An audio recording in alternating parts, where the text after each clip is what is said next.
Okay, so I watched episodes 3 and 4 of Symphogear, so ish about a third of the way through season 1. Definitely still enjoying it.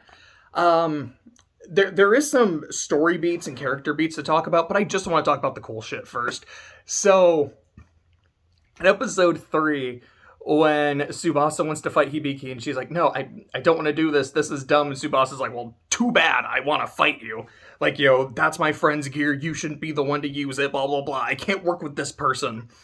So what she ends up doing is she summons a giant sword, jumps up into the air, starts throwing the sword down, then jumps onto the sword's pommel so it looks like she's riding it like a giant kick. And I'm like, okay, this is awesome. And then this dude who's like their handler, I'm not sure if he's been name dropped and I just missed it, or if I've seen it and I just forgot it. I don't know his name. He's this very lion-looking dude, like the big dude. I don't know if he's been wearing the same outfit every episode or if I just noticed it in episode 4. I'm like, wait a second.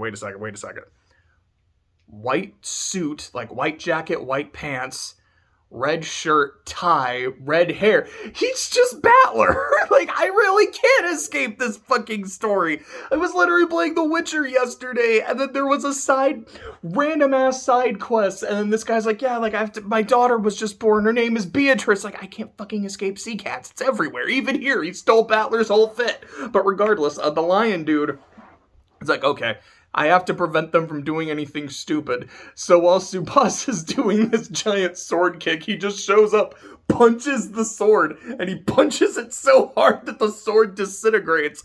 But it had so much force, it like made an earthquake, and then also blew up his shoes. He's like, man, I need to get some new shoes after that. Like, what? Well, that was amazing. I loved everything about the giant sword. I loved the giant kick. I loved it getting punched. This feels like shit that would happen in G Gundam.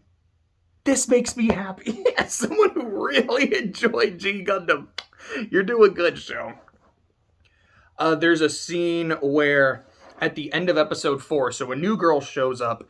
I don't think she was name dropped. I do know her name to be Chris. I don't know a whole lot about Chris, but I know that she's the one in season 3 that blows up the mountain, so I know she becomes one of their homies later. I don't know if that's a season 1 thing, a season 2 thing, regardless.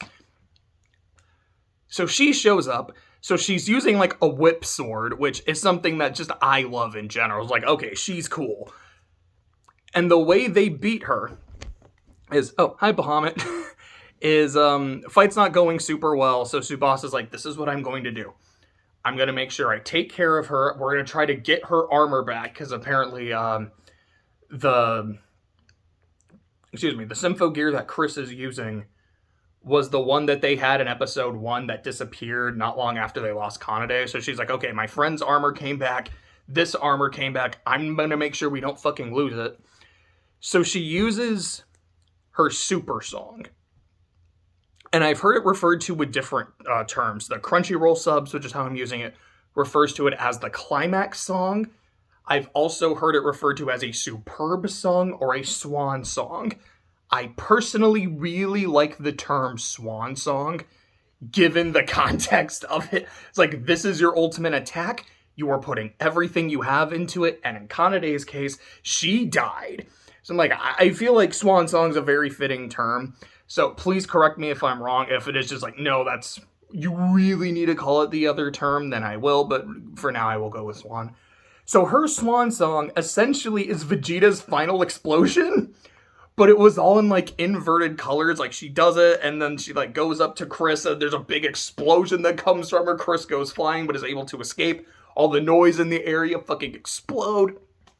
And then after that, Tsubasa turns around, she's bleeding from her eyes, she's bleeding from her mouth, she looks like she's gonna die at any second, and then she collapses. But they're able to get her to a hospital. She is in critical condition, but she's alive.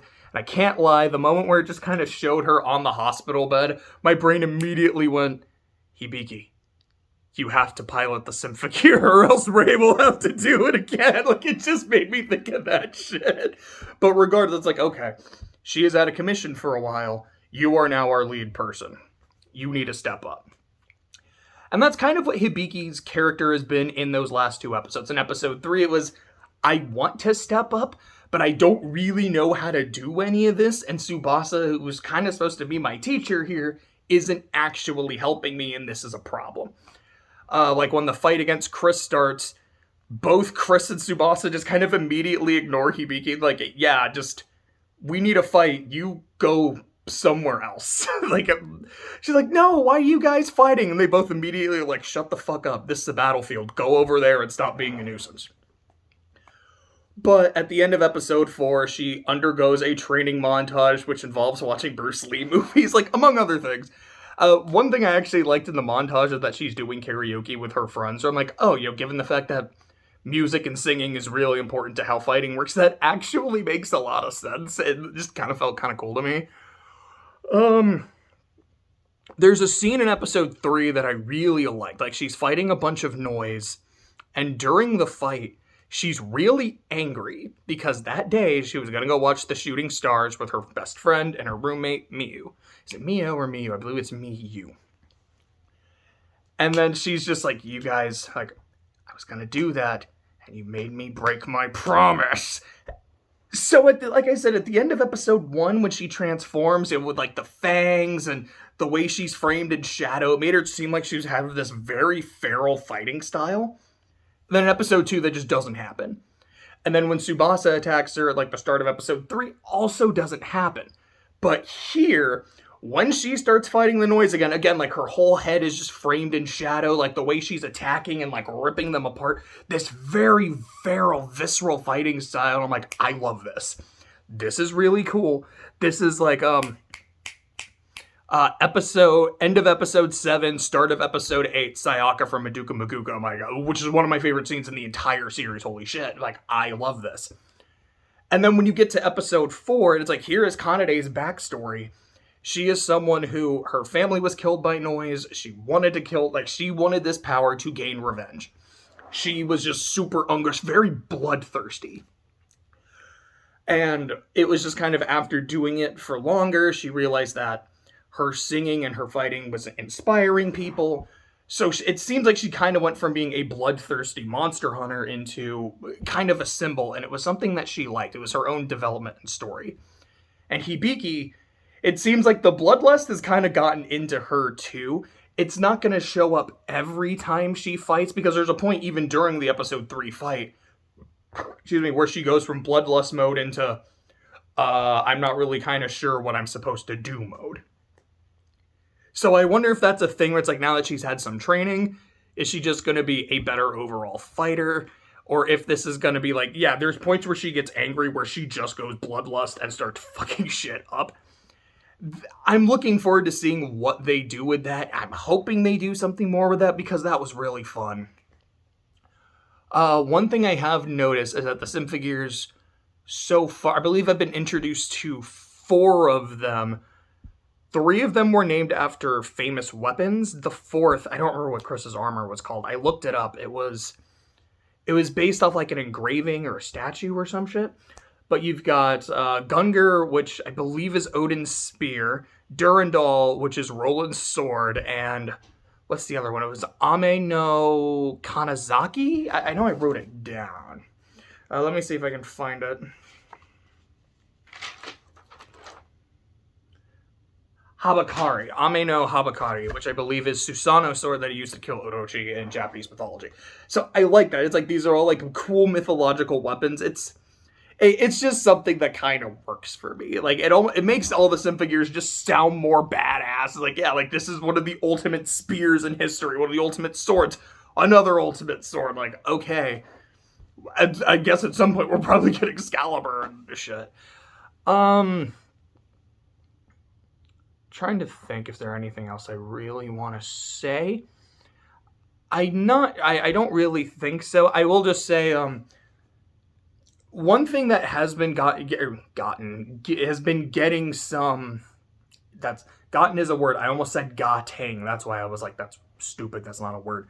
But is getting and gotten focus is Hibiki's relationship with Miyu, her best friend, who is like her roommate, is someone that she covers with, or she like covers for her in school. I believe that scene, like the very first scene of the show, the funeral, is supposed to be from Miyu's perspective, like crying over her dead friend. So they're very close. It's very clear that Hibiki does not like that she has to keep this secret. Yeah, I think that was the thing that they said in episode 3. If not, it was in episode 2 and I forgot to say it, is you gotta keep this a secret. This is, like, if people find out that you are a Symphogear user, they might come after you in reality. They might come after the people you know and care about. This is also a state secret. We don't want any of this kind of shit getting leaked, so gotta keep a lid on that. So she would love to tell her friend, hey, the reason I'm really busy, the reason I'm coming home late, the reason I had to break our promise to go see the stars is because I'm trying to save the world. And I'm genuinely sorry, but, sometimes, like, things come up. And it's not causing this huge strain in the friendship, but it's kind of clear that there's something. And there's a part during the montage where Miyu was watching Hibiki train, and afterwards she's kind of like, yeah, I kind of kept something from you, and I'm sorry that I did, but I promised to never do anything like that again. And to me, it kind of read as if she's saying it in a way to get Hibiki to say the same thing back, or almost it'll be like, hey, I know I kept something from you, but you've never kept anything from me, have you? And Hibiki's like, no, of course. Never. I never do that. So I do kind of want to see where their friendship goes. Is it going to be something where it's a perfectly fine friendship and there's no bullshit? If Miyu becomes a Symphogear user later and she's like, oh shit, this is what you were keeping from me. Totally cool, totally makes sense. If she becomes an antagonist later, because I just don't fucking know. But we'll see what happens. What was her name? I think it's Kyoko Sakurai, which I can't hear the name Sakurai without thinking of the man who created Smash. But she's the head of the Symphogear project. She gives me vibes from Muv-Luv, the person who's incredibly intelligent, kind of the head of the operation of all the shit that's going on, and very manipulative. It's like she's on your side, but I don't want to say it. It's like she is on the side of humanity, but that doesn't mean she's necessarily on your side. You are the pawn in her plan. It's not because she hates you or anything. It's not like she's trying to be like a megalomaniac, and maybe this character is, I don't know. But she kind of gives me that vibe of, I'm playing the long game of chess, and every one of you is one of my pawns. Like I said, I could be reading her completely wrong. That might not be a thing, but there's almost like these moments here and there, I'm like, I can see it. So clearly I'm having a good time.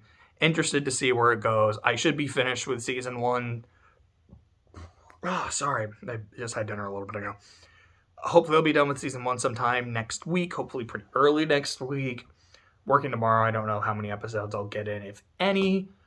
But hopefully around Wednesday or so, I'll have finished the first season. And then either I'll start season 2 or I'll start Witch for Mercury or something. But that's what I thought of episodes 3 and 4, episodes 5 and 6, or 7, however many I end up watching. Hopefully I'll get some done tomorrow. If not, I'll try to watch a fuck ton on Monday.